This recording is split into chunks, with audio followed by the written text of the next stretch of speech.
Your brain is organized to reflect everything you know in your life. Your brain is a record of the past. It's an artifact of everything you've learned and experienced at this moment.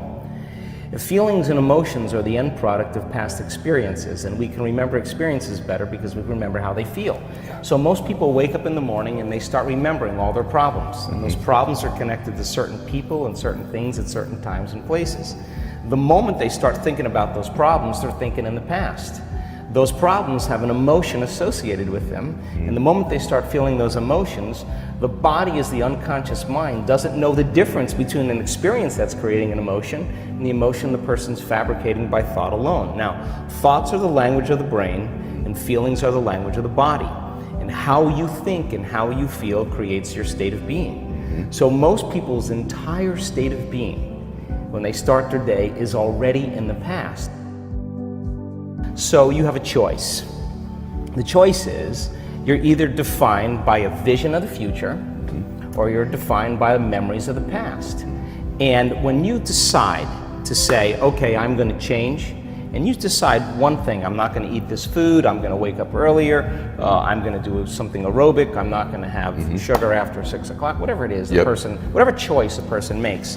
The moment you make a choice to do something differently, and the hardest part about change is not making the same choice as you did the day before, get ready, because it's going to feel uncomfortable. It's going to feel unfamiliar. There's going to be some uncertainty and unpredictability, and that's the moment the game is on.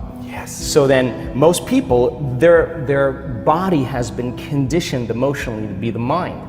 So now the body says, wow, I'd rather hang on to my guilt than take a chance and possibility. I'd rather live in fear than trust in the unknown. So once the person feels uncomfortable, the body goes, whoa, wait a second, we're out of the program here, and body starts influencing the mind. That's right. So it says, start tomorrow, you'll never change, you don't have the money to do this, you're not good enough, your mother told you were this, your father's fault, it's your ex's fault, you know, all of the voices that come up. Now here's the deal, if you respond to those voices, those same thoughts as if they're true, by the way, they're always going on behind the scenes of your awareness, but now they're amplified because you're outside your comfort zone.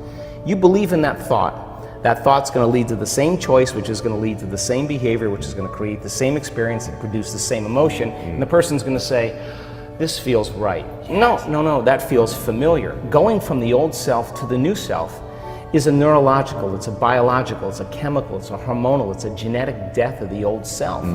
And people will say to me, in that void, in that unknown, I can't predict my future. And I'll say to them, the best way to predict your future is to create it. Not from the known, but from the unknown. I love it. So close your eyes now and think about that vision. Once you start thinking about that vision of your future, you're activating the creative centers in your brain. And naturally, you begin to think about putting yourself in the scene. And the act of doing that, when you're truly passionate and truly present, the moment you're defined by that vision, when the thought in your mind becomes the experience, you begin to feel the emotion of the event before it's made manifest. Now, you're giving your body a sampling, a taste of the future.